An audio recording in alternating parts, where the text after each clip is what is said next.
राधे कृष्णा आप सभी को।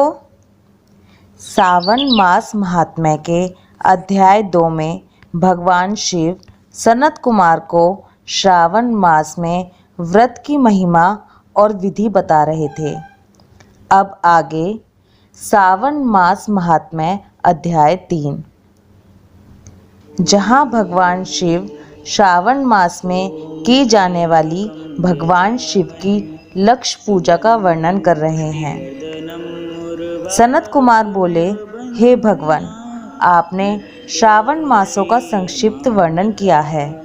हे स्वामिन, इससे हमारी तृप्ति नहीं हो रही है, अतः आप कृपा करके विस्तार से वर्णन करें, जिसे सुनकर हे सुरेश्वर मैं कृतकृत्य हो जाऊंगा।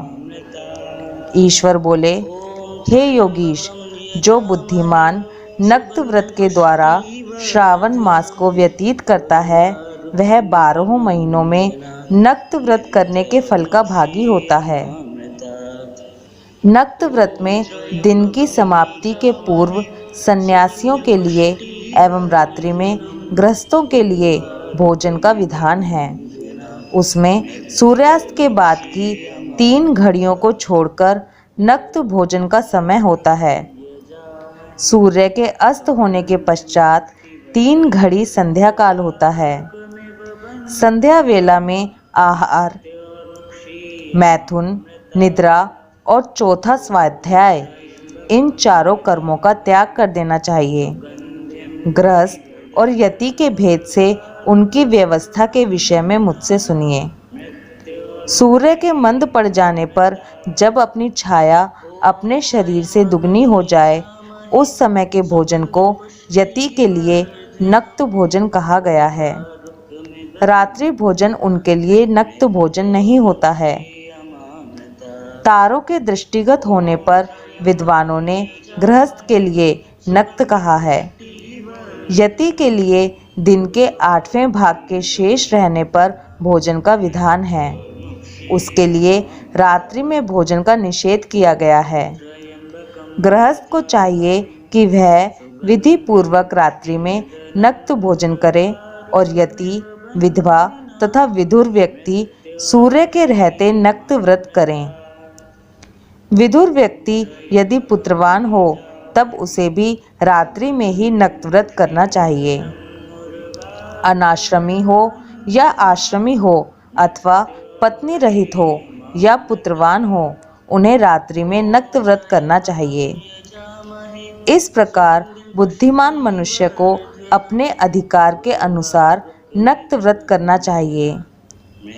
इस मास में नक्त व्रत करने वाला व्यक्ति परम गति प्राप्त करता है।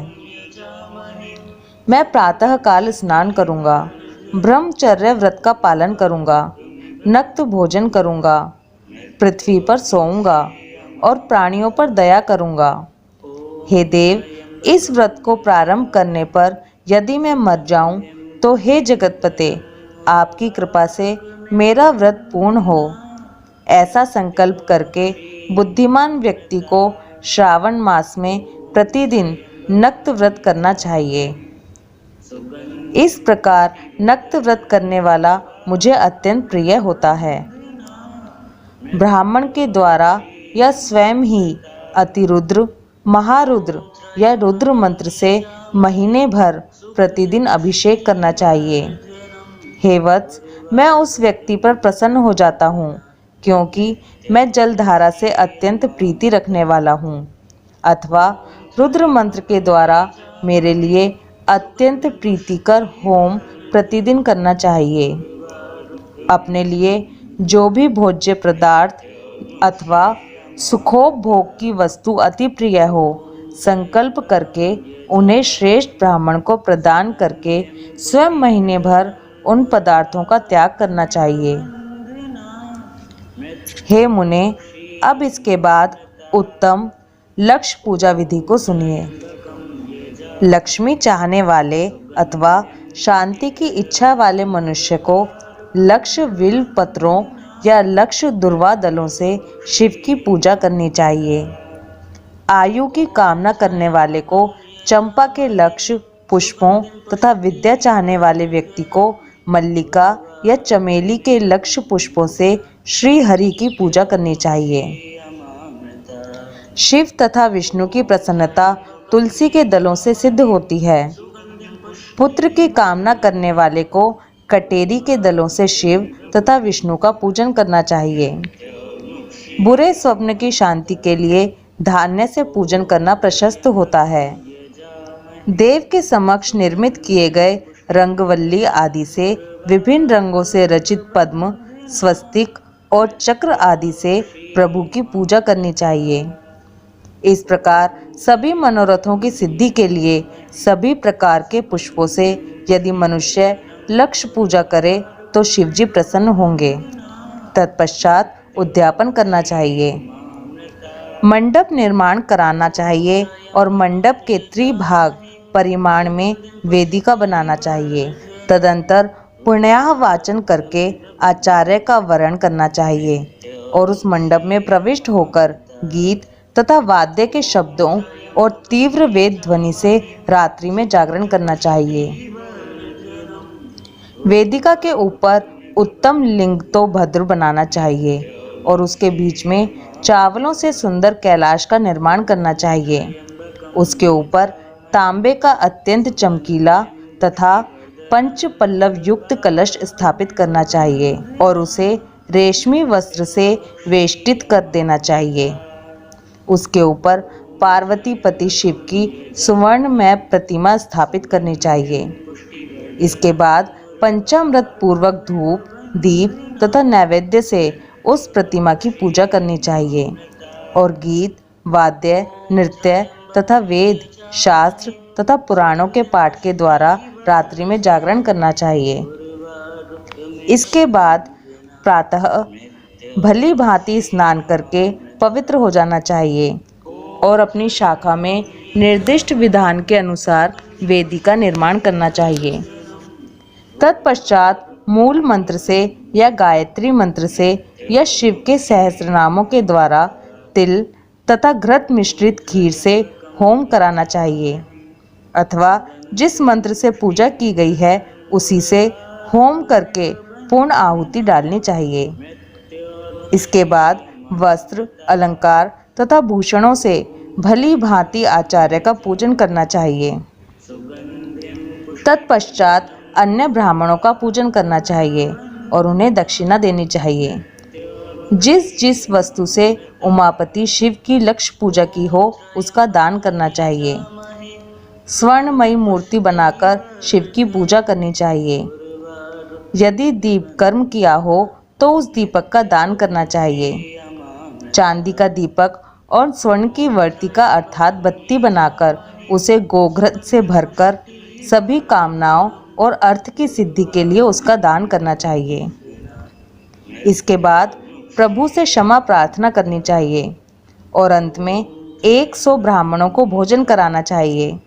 हे मुने, जो व्यक्ति इस प्रकार पूजा करता है मैं उस पर प्रसन्न होता हूँ। उसमें भी जो श्रावण मास में पूजा करता है उसका अनंत फल मिलता है। यदि अपने लिए अत्यंत प्रिय कोई वस्तु मुझे अर्पण करने के विचार से इस मास में कोई त्यागता है तो अब उसका फल सुनिए। इस लोक में तथा परलोक में उसकी प्राप्ति लाख गुना अधिक होती है। सकाम करने से अभिलषित सिद्धि होती है और निष्काम करने से परम गति मिलती है। इस मास में रुद्राभिषेक करने वाला मनुष्य उसके पाठ की अक्षर संख्या से एक एक अक्षर के लिए करोड़ करोड़ वर्षों तक रुद्रलोक में प्रतिष्ठा प्राप्त करता है। पंचामृत का अभिषेक करने से मनुष्य अमृतत्व प्राप्त करता है। इस मास में जो मनुष्य भूमि पर शयन करता है उसका फल भी मुझसे सुनिए। हे द्विजश्रेष्ठ, वह मनुष्य 9 प्रकार के रत्नों से जड़ी हुई सुंदर वस्त्र से आच्छादित, बिछे हुए कोमल गद्दे से सुशोभित, देश तकियों से युक्त, रम्य स्त्रियों से विभूषित, रत्न निर्मित दीपों से मंडित तथा अत्यंत मृदु गरुडाकार प्रवाल मणि निर्मित अथवा हाथी दांत की बनी हुई अथवा चंदन की बनी हुई उत्तम तथा शुभ शैया प्राप्त करता है। इस मास में ब्रह्मचर्य का पालन करने से वीर्य की दृढ़ पुष्टि होती है। ओज, बल, शरीर की दृढ़ता और जो भी धर्म के विषय में उपकारक होते हैं वह सब उसे प्राप्त हो जाता है। निष्काम ब्रह्मचर्य व्रती को साक्षात ब्रह्मा प्राप्ति होती है और सकाम को स्वर्ग तथा सुंदर देवांगनाओं की प्राप्ति होती है। इस मास में दिन रात अथवा केवल दिन में अथवा भोजन के समय मौन व्रत धारण करने वाला भी महान वक्ता हो जाता है। व्रत के अंत में घंटा और पुस्तक का दान करना चाहिए। मौन व्रत के महात्म्य से मनुष्य सभी शास्त्रों में कुशल तथा वेद वेदांग में पारंगत हो जाता है तथा बुद्धि में बृहस्पति के समान हो जाता है। मौन धारण करने वाले का किसी से कलह नहीं होता, अतः मौन व्रत अत्यंत उत्कृष्ट है।